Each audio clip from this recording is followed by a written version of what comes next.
আপনার ময়েশ্চার ধরে রাখার জন্য লিলি হুইপশিয়া বডি ওয়াশ 72 ঘন্টা পর্যন্ত হেল্প করবে। বাংলাদেশ দলের ফিউচার নিয়ে আলোচনা করছি। বিপিএল চলছে, স্ট্রাইক ছিল, সেই স্ট্রাইক বন্ধ হয়েছে, বাট এই মুহূর্তে সবার আলোচনার কেন্দ্রবিন্দুতে নেক্সট ডে স্যাটারডে, শনিবার রোববার আইসিসি বন্ধ থাকে, আমরা সবাই জানি। এই আলোচনাটা বুলবুল ভাই করেছিলেন। দীর্ঘ সময় আইসিসি তে কাজ করা বুলবুল ভাই গত সপ্তাহে সিলেটে এই কথা বলেছিলেন। সেই আইসিসির প্রতিনিধি দল Bangladesh government and with the BCB discuss করার জন্য স্যাটারডেতে, আজকে রাত পোহালে আগামীকাল হবে, এবং আগামীকাল মানে আজকে দিবাগত রাত ভোর 4:30 থেকে 4টা নাগাদ দুবাই থেকে ঢাকায় ল্যান্ড করার অপেক্ষায় প্রতিনিধিদের। বাংলাদেশকে বিশ্বকাপে যেভাবেই হোক নিতে চায় আইসিসি, বিসিসিআই, বিসিবি খেলতে চায়, but the question is that বাংলাদেশের এই আপকামিং ওয়ার্ল্ড কাপের ভেন্যুটা কোথায় হবে।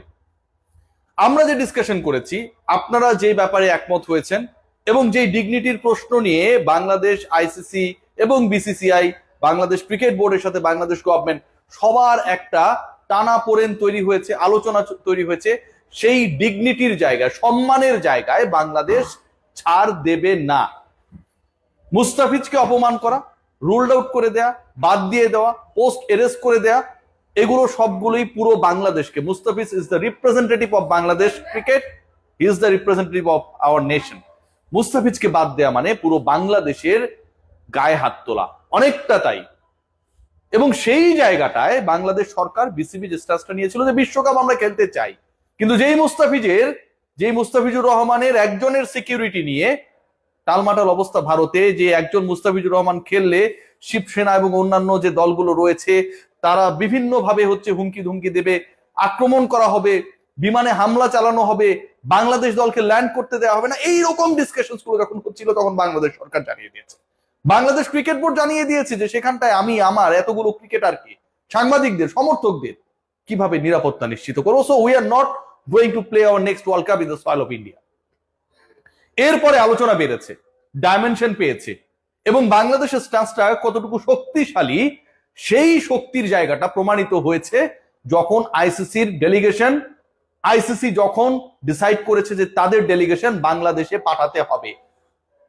এই ম্যাটার সলভ করার জন্য, বাংলাদেশকে বিশ্বকাপে এনশিওর করার জন্য, বাংলাদেশের পার্টিসিপেশন নিশ্চিত করার জন্য বাংলাদেশে তাদের প্রতিনিধি পাঠাতে হবে। এবং head of security and head of integrity, এই যে দুটো গুরুত্বপূর্ণ ডিপার্টমেন্ট রয়েছে আপনারা সবাই জানেন আইসিসিতে, সেই দুই ডিপার্টমেন্টের প্রধানরা বাংলাদেশের ল্যান্ডিং এর অপেক্ষা। এবং তারপর আগামীকালই দুটো মিটিং রয়েছে। কি বিষয়ে আলোচনা হবে, কাদের সাথে মিটিং হবে, সেই আলোচনাটা খুব বেশি গুরুত্বপূর্ণ। প্রথমত, আগামীকাল সকাল 11টার পরে প্রথম মিটিংটা হওয়ার কথা আমি যতটুকু জানতে পেরেছি, এবং সেই মিটিং এ বাংলাদেশ ক্রিকেট বোর্ডের অবস্থান, বাংলাদেশ ক্রিকেট বোর্ডের প্ল্যান, বাংলাদেশ ক্রিকেট বোর্ডের বিকল্প ভাবনা নিয়ে বাংলাদেশ ক্রিকেট বোর্ডের একটা প্রেজেন্টেশন আইসিসির প্রতিনিধিদের কাছে উপস্থাপন করা হবে, এখন পর্যন্ত অ্যাজ পার আমি যে ইনফরমেশন পেয়েছি। এরপর আরেকটা মিটিং রয়েছে, সেই মিটিংটায় থাকবে বাংলাদেশ ক্রিকেট বোর্ড, বাংলাদেশ সরকার এবং আইসিসি। এই যে ত্রিপক্ষীয় একটা মিটিং, যেখানটায় বাংলাদেশের ক্রিকেটার, বাংলাদেশের ক্রিকেট দলকে বিদেশে খেলতে গেলে, বাংলাদেশের বাইরে খেলতে গেলে গভর্নমেন্ট অর্ডার, জিও, এটা ছাড়া কোনো ক্রিকেটার ট্রাভেল করতে পারবে না, কোনো কোচিং স্টাফ, সাপোর্ট স্টাফ কেউই ট্রাভেল করতে পারবে না, এটা সরকারি আদেশের দরকার হয়। সো গভর্নমেন্টের অর্ডার ছাড়া বাংলাদেশ ক্রিকেট বোর্ড যতই ইচ্ছা পোষণ করুক না কেন, যতই ডিসাইড করুক না কেন, বাংলাদেশ দল পৃথিবীর কোথাও যেতে পারবে না। এবং এই স্টেটমেন্টটা যে বাংলাদেশ খেলবে না, এই স্টেটমেন্ট এবং এই স্ট্যান্সটা হচ্ছে বাংলাদেশ ক্রিকেট বোর্ড নেয়ার আগে এটা সরকারের স্ট্যান্স ছিল। আপনারা সবাই জানেন আসিফ নজরুল, যুব ক্রীড়া উপদেষ্টা, তিনি যেদিন ঘটনা ঘটেছে সেদিন রাতেই ফেসবুকে, সোশ্যাল প্ল্যাটফর্মে জানিয়ে দিয়েছেন যেখানটায় আমরা সিকিউর না সেখানটায় আমরা দল পাঠাবো না, এবং পরবর্তীতে বাংলাদেশ ক্রিকেট বোর্ডের অবস্থাটা ক্লিয়ার হয়।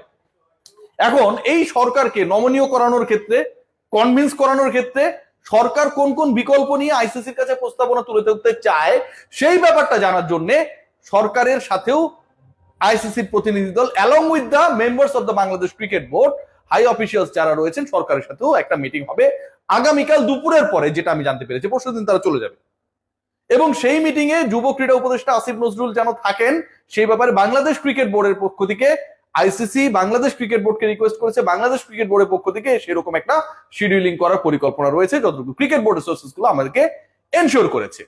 সো আপকামিং যে মিটিংস গুলো হচ্ছে সেগুলোর একটাই লক্ষ্য, একটাই উদ্দেশ্য, একটাই গোল, সেটা হচ্ছে বাংলাদেশকে যেভাবে হোক বিশ্বকাপে খেলানো। আগামীকাল 17 তারিখ, আপনারা সবাই জানেন আইসিসির ডেলিগেশন চলে যাবে 18 তারিখে, বিশ্বকাপ শুরু হবে 7 তারিখে। এই শর্টেস্ট টাইমের মধ্যে যতটুকু বিকল্প ভেন্যুতে বাংলাদেশকে খেলানো পসিবল, তার থেকে পসিবিলিটি আরো অনেকাংশে, শতাংশের হিসাব যদি করি 99% কম যে আপনি নতুন একটা দলকে ঢুকাই দিলেন। সিরিয়াসলি ওই দলের প্রিপারেশনের ব্যাপার আছে, সেই দলের ভিসা ইস্যু রয়েছে। ইন্ডিয়ান ক্রিকেট বোর্ড, পাকিস্তানি বংশোদ্ভূত অথবা মুসলিম ক্রিকেটার বিভিন্ন দেশে যারা রয়েছেন খেলছেন, আলী খান থেকে শুরু করে আদিল রশিদ, এদের ভিসা নিয়ে যে নাটক শুরু করেছে ভারতীয় সরকার, সেই জায়গায় আপনি একটা নতুন দলকে ঢুকিয়ে দিলেন, তাদের ভিসা নিয়ে কোনো সমস্যা হবে না, তারা গেল খেলে আসলো, নতুন আর একটা সংকট তৈরি হবে না সেটার কোনো গ্যারান্টি নেই। আইসিসি সেটা চায় না। আইসিসি কি চায়? আইসিসি চায় যে বাংলাদেশই খেলুক, বাংলাদেশকে কনভিন্স করে 3:1 3-1 এই যে পরিকল্পনাটা, এটাকে তারা এনশিওর করতে চায়। অর্থাৎ বাংলাদেশ যে ম্যাচেস গুলো খেলবে তার 3টা ম্যাচ বাংলাদেশ খেলবে হচ্ছে শ্রীলঙ্কার মাটিতে, একটা ম্যাচ ভারতের মাটিতে। প্রথম প্রস্তাব যেটা দেওয়া হবে যতটুকু জানা গেছে যেখানে 2-2, শ্রীলঙ্কায় বাংলাদেশ গিয়ে 2টা ম্যাচ খেলবে এবং 2টা ম্যাচ তারা খেলবে হচ্ছে ইন্ডিয়ার মাটিতে, এরকম একটা প্রস্তাবনা পরিকল্পনার জায়গা রয়েছে যেটা শোনা গেছে। এবং এরপরে সেটা 3-1 যেতে পারে। কিন্তু বাংলাদেশ সরকার, ক্রিকেট বোর্ড, তাদের অবস্থানটা হচ্ছে ভাই আমরা খেললে 4টা ম্যাচই ভারতের বাইরে খেলবো। কেউ কেউ বলেছেন সাইবেরিয়ায় খেলবেন, ওখানটা উইকেট টুইকেট এখন পর্যন্ত তৈরি করা হয়নি, আইসিসির কার্যক্রম নেই। তো তিনি যেটা বলেছেন তিনি হয়তো নিজেও জানেন না যে তিনি কি বলেছেন। তবে এটা নিশ্চিত যে বাংলাদেশ সরকার ওই 4 ম্যাচের জায়গা থেকে 4টা ম্যাচই বাংলাদেশ ভারতের বাইরে খেলতে চায়, এটা থেকে সরছে না, সরতেও পারে। ভাই আমার গালিগালাজ করেন না, যতটুকু শোনা যাচ্ছে আইসিসি যখন চলে আসছে বাংলাদেশে, আইসিসি যেহেতু বাংলাদেশকে রিকোয়েস্ট করতে আসছে, দেখেন সর্বোচ্চ সংস্থা এসে রিকোয়েস্ট করছে, সেই সংস্থার প্রধানের দায়িত্বে কে? জয়েশা। তার মানে কি জয়েশা রিকোয়েস্ট করছে? জয়েশা নিজে তো এখানটায় আসবেন না, অমিত শাহর ছেলে, তাই না? তিনি তার লোকজনকে পাঠাচ্ছেন রিকোয়েস্ট করার জন্য। এটা হচ্ছে এক প্রকার ইন্ডিয়া যে ফালতু কাজটা করেছিল, যে গোয়ার্তুমি করেছিল, যে উদ্ধত্ত দেখিয়েছিল, সেটাকে কিছুটা হলেও মেনে নেয়া যে আমরা আসলে কামটা ঠিক করি নাই। পৃথিবীর অন্য কোনো দল, অন্য কোনো দেশ নিয়ে যদি এই সংকট তৈরি হইতো, আইসিসি সেখানটায় যেত না, 100% যেত না, এইভাবে প্রতিনিধি পাঠাতো না। বাংলাদেশে পাঠাচ্ছে, geopolitically Bangladesh is very important for India, commercial অ্যাসপেক্টসও বাংলাদেশ খুবই গুরুত্বপূর্ণ, ক্রিকেটিং বাজারের ক্ষেত্রে বাংলাদেশের একটা ভ্যালু রয়েছে। বাংলাদেশ এবং পাকিস্তান 2টা দেশের সাথেই আপনি গ্যাঞ্জাম করবেন, এবং এই 2 দেশের সাথে গ্যাঞ্জাম করে আপনি এশিয়ান ক্রিকেটকে কন্ট্রোল করতে পারবেন কি পারবেন না সেই নিয়ে ঝামেলা রয়েছে।